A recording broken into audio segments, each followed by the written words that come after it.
All right. So the first thing we're going to do is we are going to be going over bitmaps. For bitmaps, we're going to start with my man Goofy here. I'm going to ask for one volunteer that I have in the class right now to come on up here. Would you introduce yourself to the class? That's everyone from now to the end of the time is going to be using you as a reference when it comes to bitmapping. Introduce yourself to the class. Lily, Lily, she's a little timid being recorded. But Lily, what's the first thing I would do when it comes to bit mapping? Yes, bitmap. That is correct. I'd have Goopy selected. Which one of these would I use then? outline trace. Outline trace. Which one would you use in this particular situation? I normally use clip art. She likes clip art, so we're going to give clip art a chance here. And it turns out to be that Goofy is amazingly gorgeous. Now, you could also change these different values up in here if you wanted to make sure that it worked just right. Well, Lily, being a new contestant up here, what is the joke that you always return to when you have to tell a joke? Can I leave? That is a funny joke, but yes, you can go. Thank you. Lily was stage fright. All right, so Goofy right here, he has different values that you can change from. Say clip art didn't look quite right. You can go in here and change these as well, and sometimes it renders the picture a little bit different. We are also going to delete the original image, push OK. Now, sometimes the original image does not quite work so for deleting, so I'm just going to move the new one over, and I'm going to simply delete old Goofy. Now, he is still grouped together. What I would have to do for Goofy to break him apart, say I wanted to change the colors. Control you.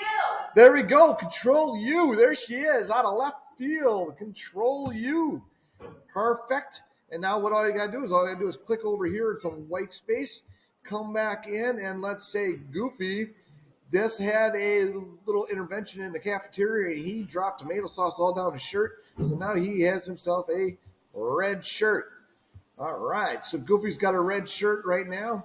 Now let's just say Goofy wants to take his shirt off completely. We can just simply delete it. Now he doesn't have a shirt. He is see-through. One other thing we want to think about when we do bitmaps is that the background sometimes is white. So I put a box around him. I'm going to put that box to the foreground. So I'm going to send it to the back here. And now this is going to show me any kind of white area I have in here. And say this white area right here, maybe I don't want that in there. So I'm just going to simply delete it. All right. And that is how you make a bitmap. Now, let's just say here that something's not quite right on Goofy, and I want to change it. So I'm just going to give us a light background color here.